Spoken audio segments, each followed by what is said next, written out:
Hello, everyone. We're at the AV Club Sound Check. We have Isaiahh Finesse here with us tonight. Isaiah, please, I'm ready to hear.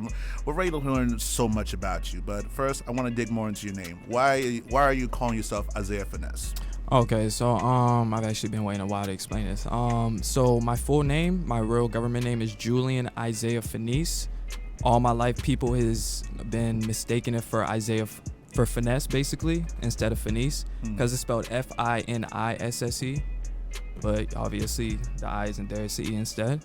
So my first rap name was actually Wolfboy J, because at this time I was listening to Schoolboy Q, and I was very, very influenced by him at that time. This is the time when he dropped the Oxymoron.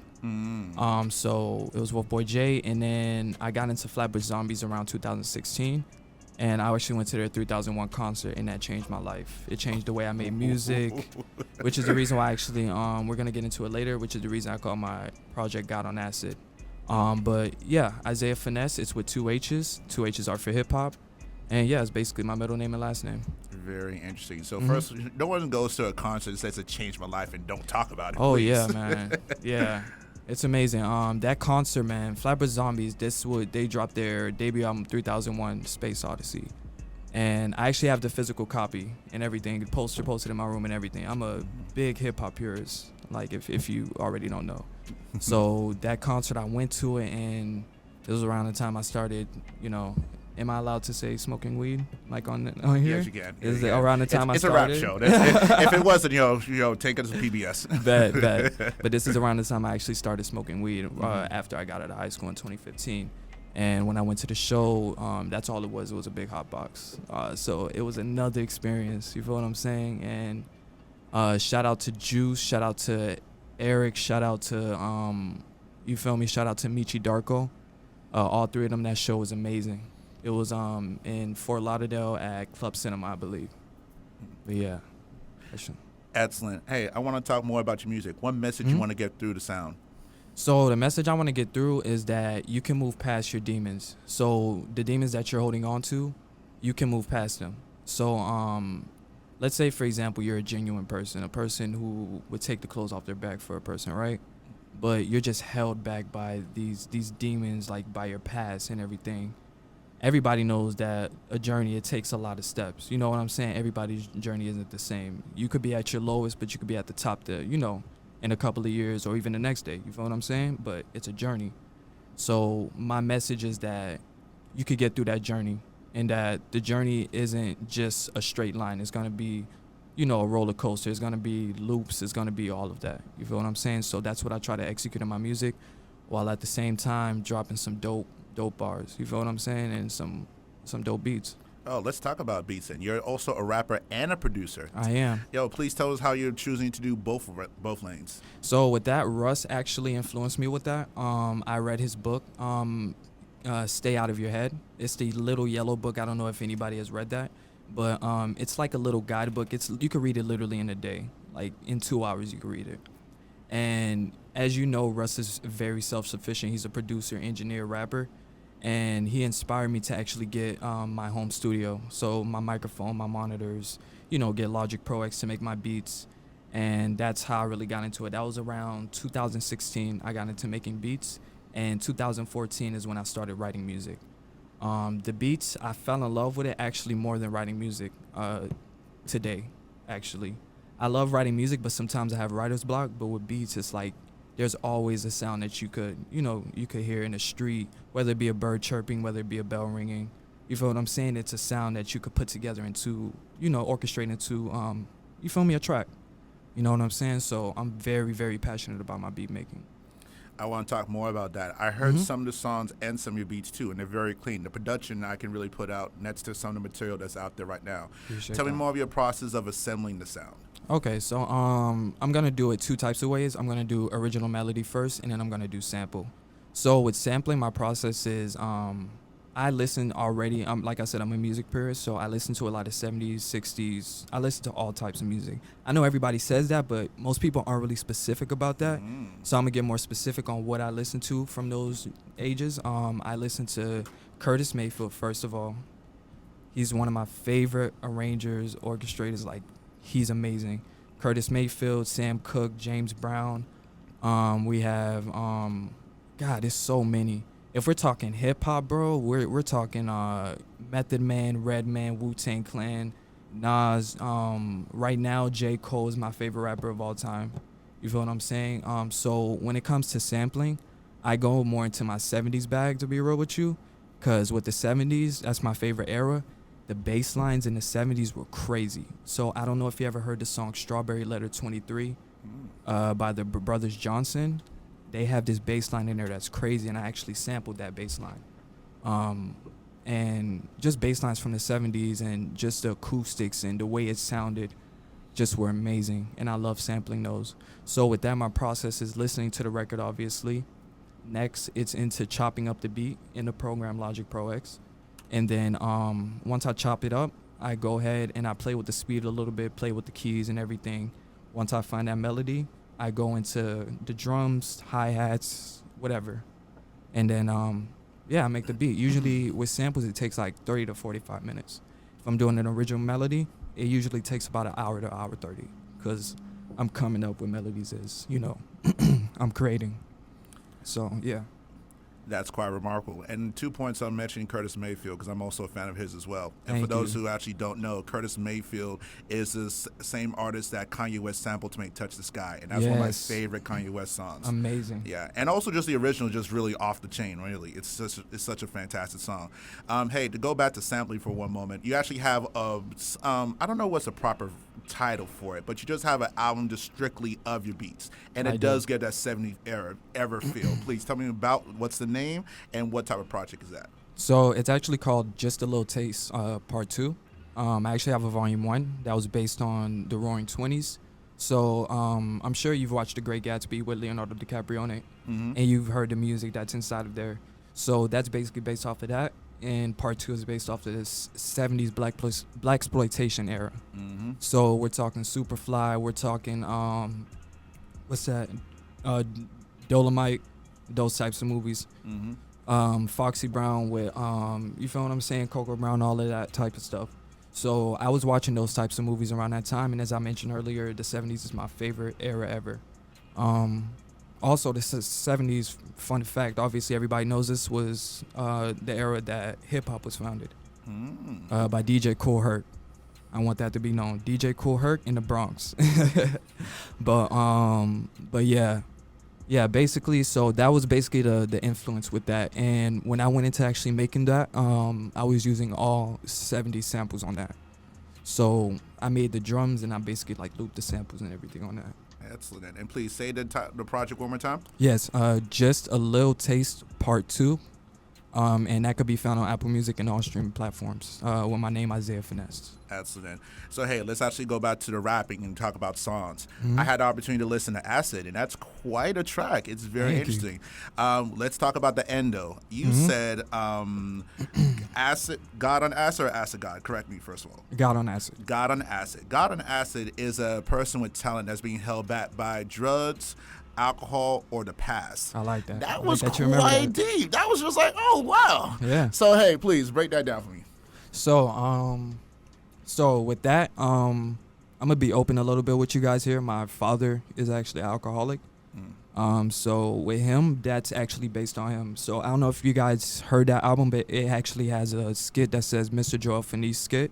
That's my father. I actually heard that one too. That's his voicemail. You feel what I'm saying? And you said Marymount Parkway University. I'm like, oh wow. Everybody would know that. Anybody who's from Miami, from Broward, you feel me, Miramar, they would know that. Familiar things. But please continue then. But yeah, basically it's based around my father. He's an alcoholic, and he's a great soul. Like, he cooks for people, you feel what I'm saying? He takes his shirt off his back for people. But the problem is that he's battling demons, you feel what I'm saying? And like I said earlier, he has a journey. Everybody has their own journey, and I feel like he's gonna make it out in the end, you feel what I'm saying? Shout out to my father, Joel Finesse, by the way. You know what I mean? But that's basically what that's based on, is my father. And what he's going through and what he's going to go through in the future and what he's been through in the past. What is your journey? My journey, man, that's a great question. My journey right now is basically to find peace and to be comfortable with my life, basically. So keeping a small circle. Like, my circle has always been my family, my cousins. Shout out Westside's First, Jeff Rambo. Shout out everybody. You feel what I'm saying? Nino Blue, everybody. Just keeping the circle small. Shout out Drake, obviously. Keep the family close. But nah, yeah, keeping the circle small and just prospering and just growing every day. Because I'm all about growth. I'm all about listening and learning every day and just, just staying sane and just doing the things to keep me sane in this crazy world that we live in. Because it is crazy. We're in 2022. You feel what I'm saying? And so we are still here. We're still here. We almost done with it. You feel me? So. As much as you mentioned everyone's favorite rapper for a sec, we actually need well, not talk about Drake, excuse me. I want to talk about a song that was like 02 Centra. Is it 02 or 04? I'm slipping on the title. 02 was right. 02 Centra. Okay. I like the horns on the song. But let's go with the name and what's the story behind it. 02 Centra Music. So 2002 Centra Music, my first car was a 2002 Centra, maroon 2002 Centra. And that song was literally a real event. Me and my brother were in the car smoking, and my dad called us. That skit, Mr. Joel Finesse skit, comes right after. It literally plays, like, transitions right into that. And it's him calling us, like, on a voicemail, like, meet me on University Miramar. So with the song itself, it's basically like a freestyle. It's kind of like basically saying, like, my day, that day. So it starts off with, we're in my car, we're riding down Miramar Parkway, chilling. We stop, we smoking and stuff, me and my brother. And then, we're stopping, we're smoking, and we're just vibing and everything. And it's just a good day. And then that's why it's like a minute long. And then my dad calls us because he interrupts the vibe. So that's the reason why it's like that. You know what I'm saying? So it's a whole concept to it. You know what I mean? Yes, a complete vibe stopper. But we're at the soundtrack at the AV Club here in Fort Lauderdale with Isaiahh Finesse. We're going to talk a little bit more about the music. Then we're going to hear the bars from him. Then, all right. Also, let me also get my personal vendetta with you right now. So, one of your projects. Well, actually, there's two. You name a song called Aquarius, but that's a whole nother conversation. But first, you have 97 WrestleMania as a title of the song, and let's talk about the song and how there's no wrestling references on it. There isn't. And we're gonna talk about that. Let's speak about it. Speak about it. Yeah. Let me get my feelings out for a sec. Honestly, tell me about WrestleMania 97. So WrestleMania 97, that's also a freestyle. The project that it was on was called 6773 MP3 demos, and the purpose of that project was to kind of it's a demo. It's like what it says, MP3 demos, and I grew up in an era where MP3 players still existed, and it was prominent. So with that song and with those tracks on that album, they're really just all freestyles of my day-to-day. So with that one, the reason I named it 97 WrestleMania is because at that time I was listening to Westside Gunn. And I don't know if you've heard of them, Benny the Butcher, Conway the Machine. They're all a part of the collective Griselda. And I was very obsessed with their music, I would say at that time. I was listening to only Griselda.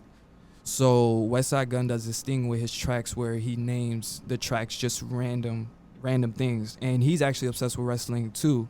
So, and the reason I named it 97 WrestleMania, I picked that year particularly, is because, one, I was born in 1997, January 28th actually, same day as J. Cole.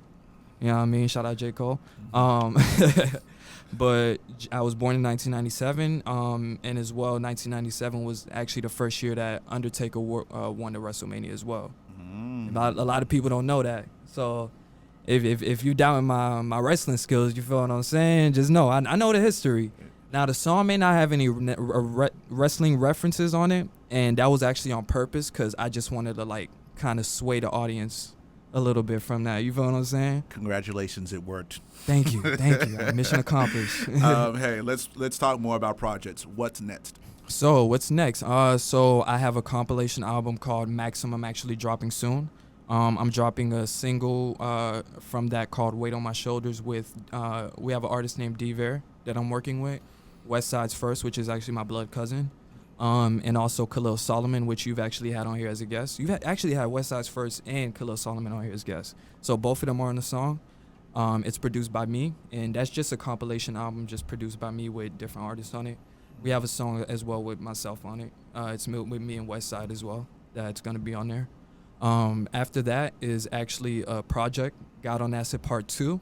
So we're getting a Part 2 to God on Acid. And it's a little bit more conceptual than the first one. Production is crazy on this one. I'm in charge of all production, except for track 1, which is the intro. My homie Fabian, his producer name is Coda Did That. If you want to look him up on IG, he produced that first track, but everything else was produced by me. And then I also wrote that album and also engineered that album at my house with my own equipment. So self-sufficient, like I said earlier. You know what I'm saying? So that's the next project, and that's going to drop in the first quarter of 2023. Excellent. Yeah, and we're doing a big rollout for that. Ooh, man, we can't wait to all see it. You're at the sound check at the AV Club here in Fort Lauderdale. All right, so enough of the questions. Now let's hear the talent. Let's get it, man. Yeah. Yeah. And you know, this is what I be saying to the females. That's how I speak game to the females, dog. That's how I do it. Hey, baby, you look better in the vanity with no clothes on. But fuck it, good. Go ahead and go get your roll on. I take a hit of you. You got me feeling so gone like Monica. But I'ma save that for another song. You got a nigga feeling like Alpha. Got me singing songs to you in the lake like little rascals. But we ain't cheering good, we both adults now, so let's get it on. Like Marvin Gaye, proceed to the smackdown. Knocking the boots, feel like I was H-Town. Pussy in mint condition, nothing better than you now. Hit it from the back so good you say I'm a king. Now got that high pitch moan when she moan, oh she could sing now. Like Janet Jackson, she in control, we getting nasty. Her favorite pose, missionary, like the way she looking at me. And when we fuck, she like to call me pappy. Put a record on, voyage to Atlantis. Yeah, that shit was slapping. Grabbing the sheets while I'm busy smashing. She a freak, but I respect it. Long as she ain't capping or acting, we won't regret it. Nah, it's time to set it off. We don't take no days off. Running laps, you would've thought this was a marathon or something like that. I was just fucking them hoes. I promised I was gonna come right back to you. Fuck them hoes, baby. I wanna come back to you, to you, to you, to you. To you, baby girl. Baby, take me back, please. This is a sound. Take me back. This is a sound check at the AV Club here in Fort Lauderdale. We're here with Isaiah Finesse, and apparently he is heartbroken. Everybody, I'm very heartbroken, y'all. Darla done left, man. She done left me like alfalfa and little rascal, y'all. Man. I use that analogy too. It's produced by your boy, by the way. This is a sound check at the AV Club. We're in Fort Lauderdale with Isaiah Finesse, everybody. Let's get it.